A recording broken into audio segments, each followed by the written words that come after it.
పోయి ఎవరు కూడా జర్నలిస్ట్గా తెలంగాణలో ఉనికి చాటుకోలేరు కాబట్టి మనమంతా కూడా ఒక వేదిక మీద వచ్చి భవిష్యత్తులో ఇలాంటి జరిగితే ఖబర్దార్ అని మనం పిలిపియాల్సిన అవసరం ఉన్నది. ఇప్పుడు దాసరి శ్రీనివాసును మాట్లాడవలసిందిగా కోరుతున్నా.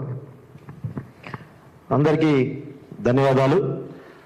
సో తెలంగాణ సమాఖ్య ఆధ్వర్యంలో నిర్వహిస్తున్నటువంటి ఈ యొక్క ప్రమాదంలో తెలంగాణ అస్తిత్వం, సో అది మీడియా రంగం పైన, ముఖ్యంగా మీడియా రంగంలో ఉన్నటువంటి జర్నలిస్టుల పైన, అది డిజిటల్ మీడియా కావచ్చు లేకపోతే మెయిన్ స్ట్రీమ్ మీడియా కావచ్చు, అందరూ జర్నలిస్టుల పైన ఈరోజు ప్రభుత్వాలు చేస్తున్నటువంటి దమనకాండ, ముఖ్యంగా ఆంధ్ర పెత్తందారులు చేస్తున్నటువంటి దమనకాండ అవుతుందో దాని గురించి ఇక్కడ మాట్లాడడానికి మనందరం కూడా సమావేశమైనాం.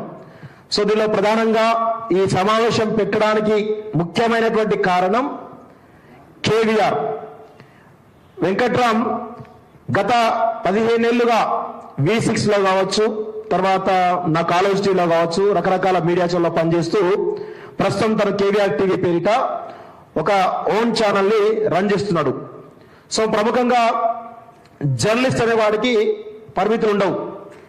జర్నలిస్ట్ అనేవాడు రాష్ట్రం నుంచి, దేశం నుంచి, అంతర్జాతీయ స్థాయిలో ప్రతి ఒక్క వార్తను ప్రజలకు చేరవేసేలా తన యొక్క విధులను నిర్వహిస్తుంటాడు. సో అదేవిధంగా కేవీఆర్ ఆంధ్రప్రదేశ్ సంబంధించినటువంటి వార్తలను ప్రసారం చేసేటువంటి క్రమంలో తన పైన ఆంధ్ర పోలీసులు 3rd డిగ్రీ ఇవ్వడం జరిగింది. సో అది దాని గురించి కొంత లోతుగా మీకు కొన్ని విషయాలు చెప్పాలి మిత్రులారా. సో మేము అనుకోకుండా ఒక